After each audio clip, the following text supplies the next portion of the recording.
Hi guys, welcome back to my channel. I am back with another video, and like you all know, this is your girl Sam. Today's video is going to be about the reality of living in Nova Scotia as an international student.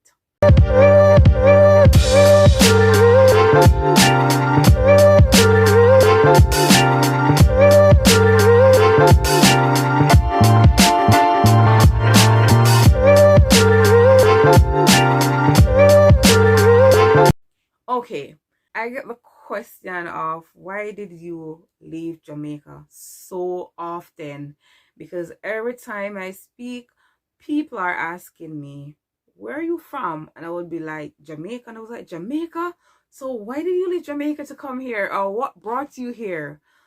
I get that question so much. I was like, why are they making me feel so bad as though I made a bad decision to come here? And I was like, you know what? Jamaica is beautiful, of course. It is lovely, but it is just not the place for me right now. What I want to achieve, what I want to do, like, I have to make a move, guys.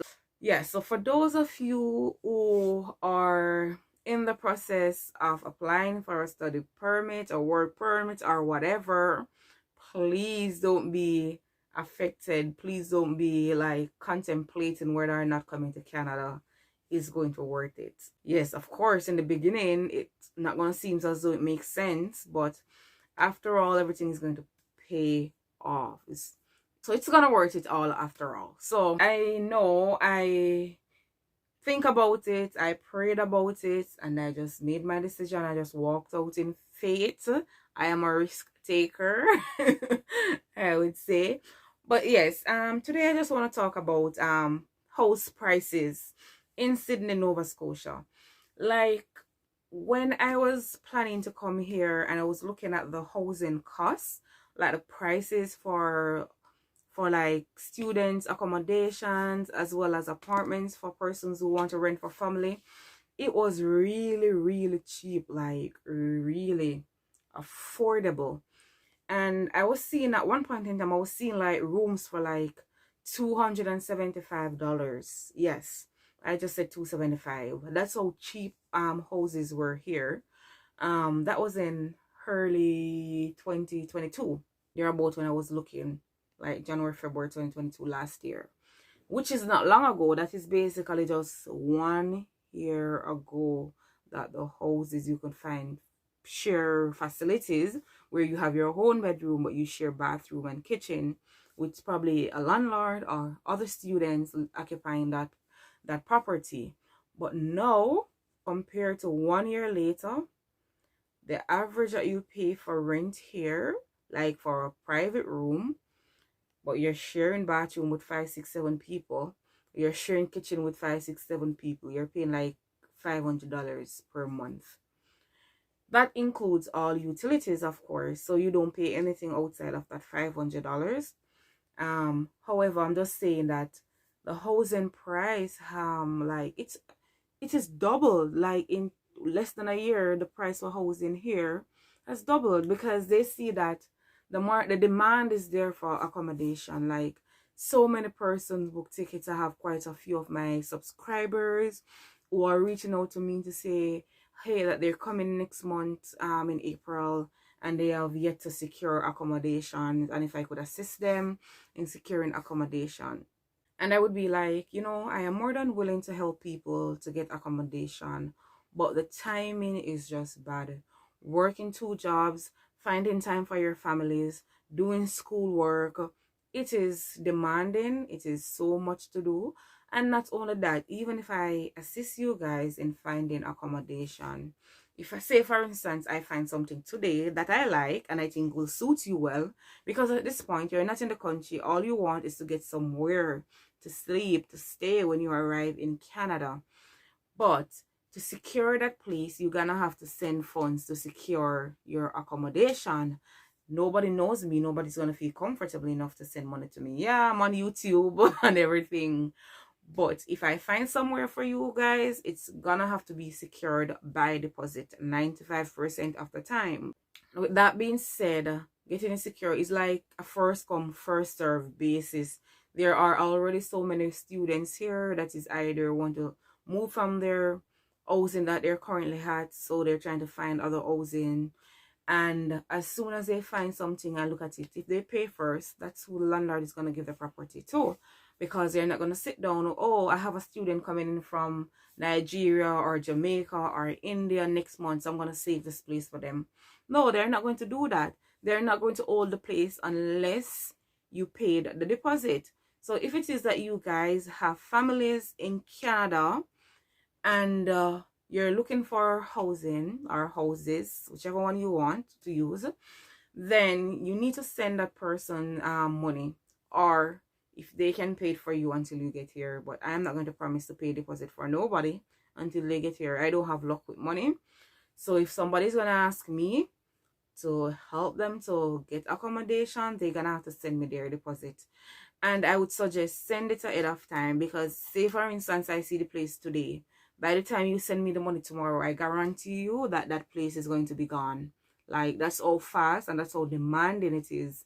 The demand is there for housing here. So it takes only a couple minutes for somewhere to be rented after it has been posted on Kijiji or Facebook Marketplace. I don't want any of you guys to come here not having anywhere to stay, because I know it is a stressful situation. I've never been in that case, but I've spoken to person who have. And at one point in time, there was a student that I saw in the student group on Facebook saying that he has no choice than to return home because he couldn't get accommodation. So it is rough. Like, you need to make sure you secure accommodation as soon as possible. And like I said in one of my previous videos, when you are looking for accommodation, please do not just look today and then you're not looking until 2 days after. You have to look like 4, 5, 6, 7 times a day. When I was looking for my apartment, I just got my apartment the other day. And when I was looking for that apartment, I've been looking for apartment from January 26th. And I recently got an apartment. Like, the location where I was looking for it, there was nothing, or even if you see something, it was so expensive, like you couldn't afford it. I found somewhere recently, and I am moving this month, guys. I'm moving into my own apartment. Yes. So I feel so good and I'm so excited and everything. But yeah, enough of that. So you gotta search every hour. So you're gonna go on Kijiji.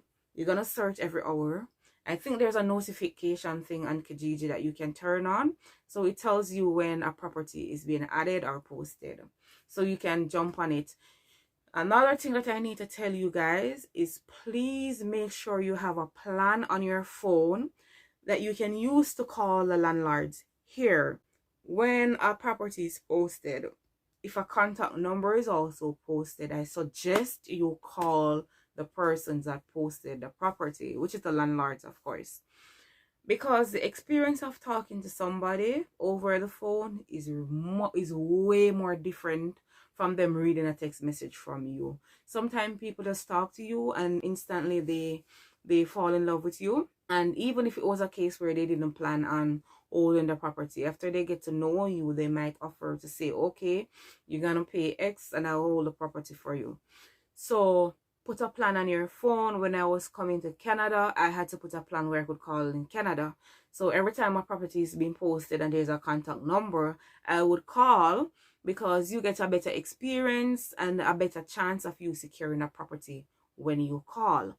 So don't just text or send a message on Facebook Marketplace or on Kijiji. You need to call once there's a number. So for those who don't have a plan on their phone in their own country, you need to get a plan. Also, so Kijiji, you have Facebook Marketplace so that you can search on. You have Craigslist, but when I was coming here, I didn't use Craigslist. One of my subscribers reached out to me and stated that they were not able to see the properties that were posted on Facebook Marketplace. And I think it all depends on the phone that you're using, because I was using a Samsung, which is an Android phone, of course. And when I was looking for accommodation to come here back in Jamaica, I wasn't able to see the properties. Like, there was something in my settings that I had to fix. And it gives me so much problem. Then I was told that I had to set it from a computer. So log on to Facebook from a computer if you're having this problem, and if you're using Android phone. I guess if you're using Apple phone, it's different, I'm not sure. But if you're having difficulties finding the properties in the areas that you're looking for, log on to Facebook from a computer and go in your settings to set up Facebook Marketplace. You can Google, or you can watch even a YouTube video, and it will tell you exactly how to set it up. That's what I had to do, and I was successful in setting it up, but I was not able to do it from my phone. I don't know if the settings has changed since, where you can do it from your phone, but you can check, and if you can, kudos to you.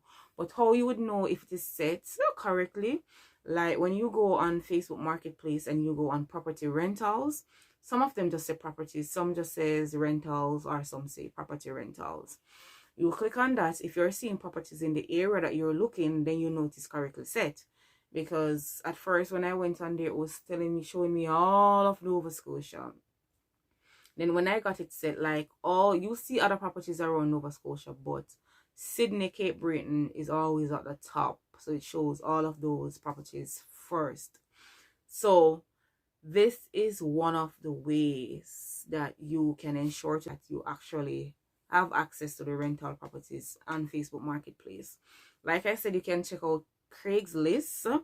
I have never used Craigslist before, so I am not sure if it is effective, but you can try. And please try to secure your accommodation. You need to wake up in the AMs and check, mornings and check, evenings and check, midnoon and not midnoon, sorry, midday and check. You have to check. You have to have somebody here to pay the deposit for you, and I would suggest sending the deposit before you find the place. And I am gonna tell you, do not send money to nobody that you knows, because you don't want to be scammed. Like, I've known persons who send their deposit to the landlords, and when they reach here, there were no properties. There was literally no house. They had to rent a Airbnb. A lot of scamming is going on, so you want to be very, very careful and mindful of what is going on around you. It's not only in Canada, scamming is going on everywhere, so I'm pretty sure that you all are aware of that situation. So I wish you all luck in finding accommodation for those who are coming within a month or less. And for those who will be coming at some point, whether now or next year, I hope you will find this video interested. I hope you'll find some information that you can take, that you can apply when you're searching for accommodations. Okay, so this video is not long. I'm not keeping you guys too long. So that's it for this video. And probably my next video, I don't know. But guys, yes, I am going to do apartment tour when I move into my new apartment. And I will give you some, some tour around the neighborhood and all of that. But until then, I'll see you in my next video. Thank you for watching. Don't forget to give the video a thumbs up if you like the video. And also, don't forget to share and subscribe to my channel. So I'll see you. Bye.